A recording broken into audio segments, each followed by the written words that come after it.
नमस्कार, मैं आपका अपना ब्रजकिशोर तिवारी।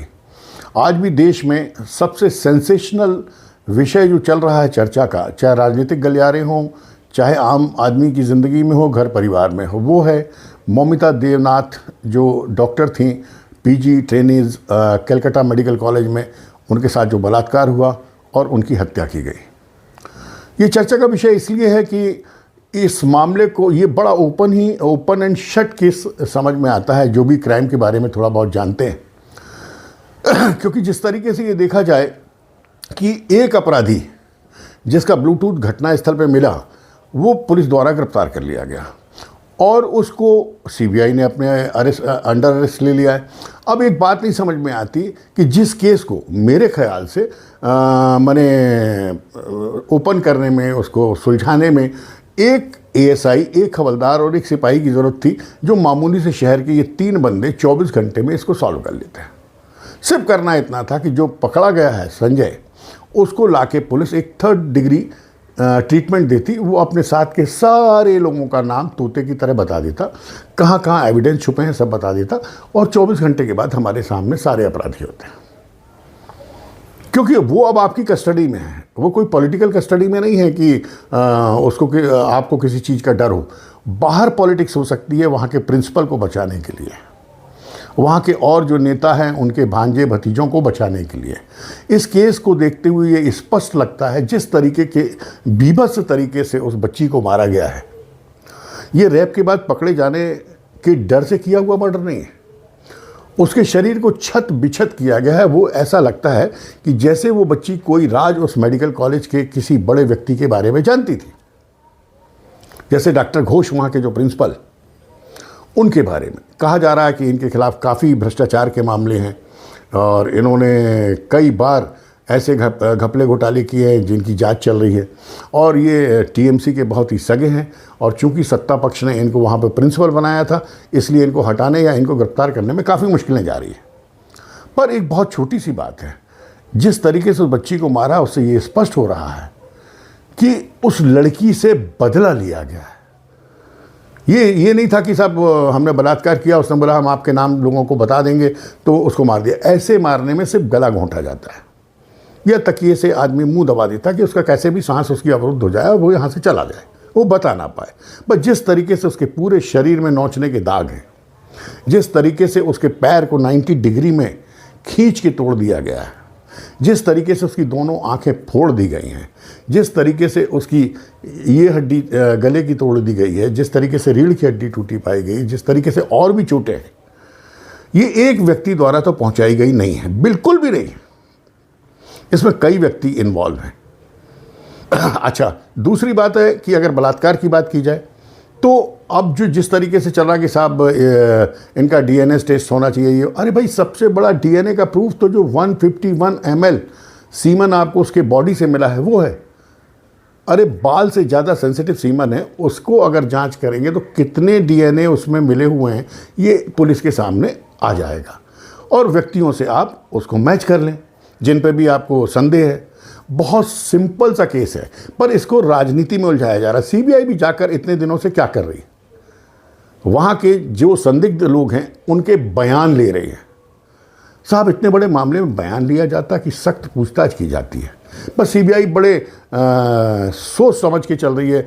हर बार वो 2 कदम आगे चलती होगी, फिर दिल्ली में अमित शाह जी से पूछती होगी क्या करना है, फिर 1 कदम पीछे चलती होगी, फिर अमित शाह जी से पूछती होगी क्या करना है। तो इन्वेस्टिगेशन एक्चुअली सीबीआई नहीं कर रही, केंद्र सरकार कर रही है। वो अपने राजनीतिक फ़ायदे, नफ़े नुकसान को देखकर ही सीबीआई को निर्देश देती है, वरना सीबीआई के सामने भी सब कुछ स्पष्ट है कि क्या हुआ, कैसे हुआ और कब हुआ और किसने किया। पता नहीं क्यों इसको इतना मथा जा रहा, क्यों इसका माने रायता फैलाया जा रहा, कुछ भी समझ में नहीं आ रहा। आपको सिर्फ उन 3 डॉक्टर्स को पकड़ना था जिनके साथ ये बच्ची 3rd फ्लोर पर आई और वो अलग चले गए, ये अकेली यहाँ चली गई, उनको मालूम था कि ये अकेली है। आपको प्रिंसिपल को पकड़ना था जिसने इस हत्या को छुपाने की पूरी कोशिश की। एक बंदा आपके पास था ही, और जो वहाँ पे सिक्योरिटी में थे उनको पकड़ना था। सबके मोबाइल चेक करना थे, उनकी कॉल डिटेल निकलवाना थी और देखना था कि कौन इंटर कनेक्टेड है, कौन किससे इतने बजे रात को बात कर रहा था।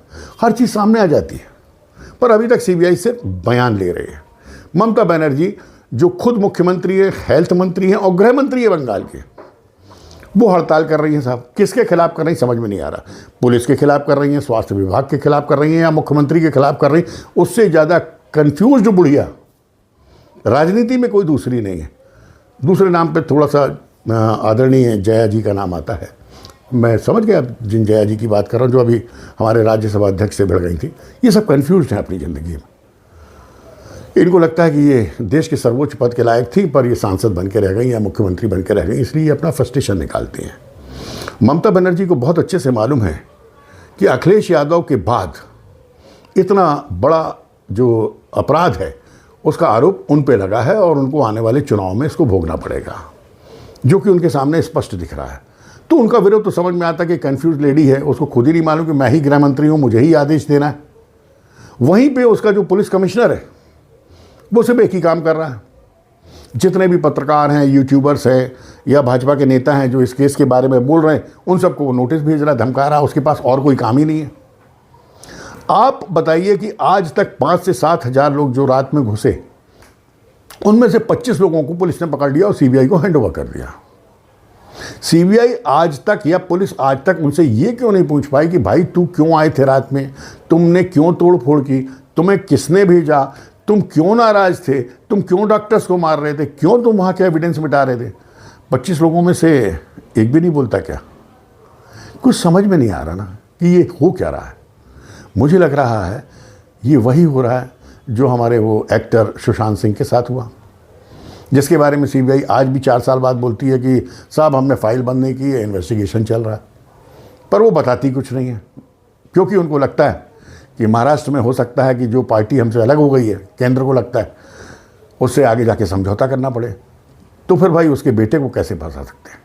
तो इसको होल्ड में डाल के रखा है। इसी तरीके से कलकत्ता में पता नहीं उनका क्या स्वार्थ है। मैं इस समय अगर सर्वाधिक दोषी किसी को मानता हूँ तो केंद्र सरकार को मानता हूँ। ये जो राज्य सरकारों को गिराने का कानून है हमारे संविधान में कि अगर वो असंवैधानिक कार्य करें या उनके बस में प्रदेश के लॉ एंड ऑर्डर ना हो तो उस सरकार को गिरा देते हैं। इस कानून को आदरणीय प्रधानमंत्री नरेंद्र मोदी जी को खत्म कर देना चाहिए। जब उन्होंने इसका उपयोग ऐसे मामले में भी नहीं किया तो वो कब करेंगे।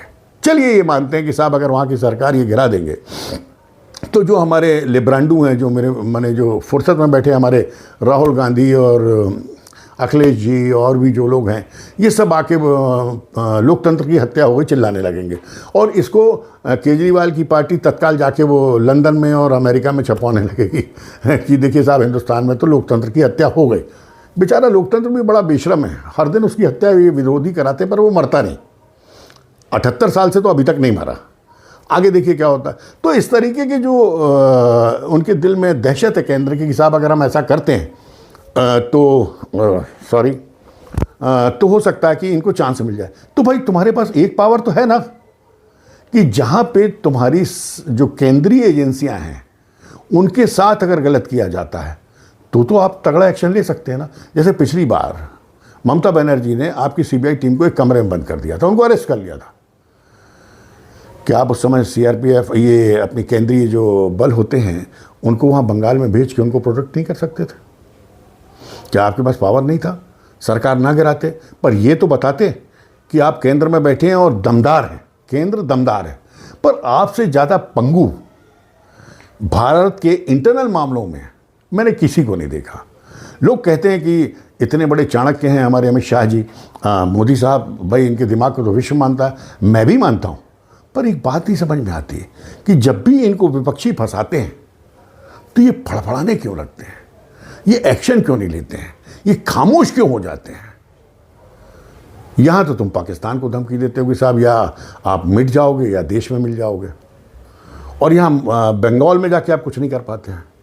बड़ी शर्मनाक सी स्थिति हो गई ना। मुझे समझ में ही नहीं आता मैं इनकी तारीफ़ करूं या इनकी बुराई करूं, कुछ भी समझ में नहीं आता। शायद इसी पशुपेश में हमारे देश की जनता भी फंसी हुई है और हर कोई जानता है कि अगर एक अपराधी भी किसी अपराध का मिल जाए तो उसका मुंह आराम से खुलवाया जा सकता है, बगैर मारे पीटे भी खुलवाया जा सकता है। सीबीआई के पास इतने सारे रास्ते हैं कि वो तोते जैसा बोलेगा बगैर राजनीतिक प्रेशर के कि कौन कौन थे, क्या क्या किया, किसने किया और किसने कहा कि तुम अपने ऊपर ले लो।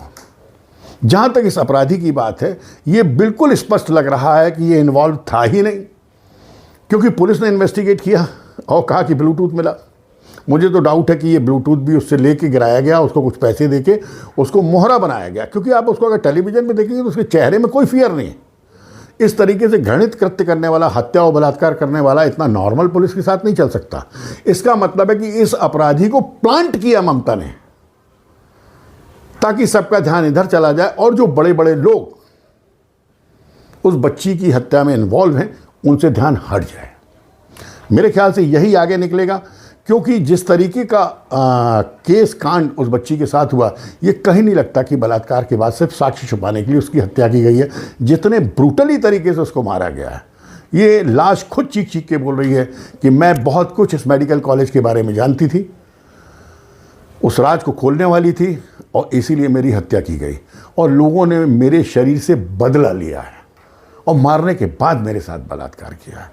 बहुत गंदी राजनीति हो चुकी है सब बंगाल की, जहाँ पे आप सोचिए कि बांग्लादेश के सांसद को लाकर, जानवर के कसाई को बुलाकर उसको मारकर और उसकी खाल उतरवा ली जाए और उसके मांस के टुकड़े कर करके बकरे जैसे उसको फेंकवा दिया जाए और आज तक वो अपराधी ना मिले, तो आप सोच सकते हैं कि हमारे देश के ही एक राज्य बंगाल में क्या हो रहा है।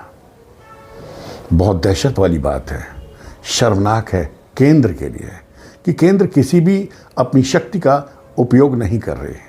कांग्रेस ने तो दुरुपयोग भी किया, 18 राज्यों की सरकार एक कार्यकाल में गिरा दी। पर आदरणीय मोदी जी और अमित शाह जी पता नहीं कौन से पुरस्कार के लिए बैठे हैं। कब तक इन बच्चियों की चीत्कार को सुनेंगे और अपने पावर्स का उपयोग नहीं करेंगे। शर्मसार करता है। अंत में मैं यही कहना चाहूँगा कि मेरे हिसाब से ये जो संजय रॉय पकड़ा गया है, ये कहीं से भी अपराधी नहीं है। बाद में अगर सीबीआई सही इन्वेस्टिगेट करके अगर आपके सामने रखेगी तो अपराधी कोई और ही निकलेंगे। वो भीड़ को भेजने वाले भी कोई और निकलेंगे, साक्ष्य मिटाने वाले भी कोई और निकलेंगे। और इस हत्या के पीछे मौमिता की सिर्फ खूबसूरती या उसका लड़की होना ही नहीं, उसका बहुत कुछ कलकत्ता यूनिवर्सिटी के बारे में जानना ही एक कारण निकलेगा। मैं चाहूँगा कि केंद्र अपनी सीबीआई को निर्देशित करे ताकि ये आरुषि हत्याकांड, सुशांत सिंह हत्याकांड, इस टाइप का हत्याकांड बन के ना रह जाए। क्योंकि अधिकतर सीबीआई के मामले में ये देखा गया है कि जब वो कोई भी केस अपने हाथ में जिसमें पॉलिटिशियंस इन्वॉल्व होते हैं लेती है तो बरसों बरस लगा देती है और हम मूर्ख बन जाते हैं। हमारी बच्ची को न्याय नहीं मिलेगा। न्याय की आस में आप आवाज़ उठाते रहें, आप लिखें, नहीं लिख सकें तो बोलें, और अगर बोल ना सकें तो जो लोग बोल रहे हैं उनका समर्थन करें। धन्यवाद, नमस्कार।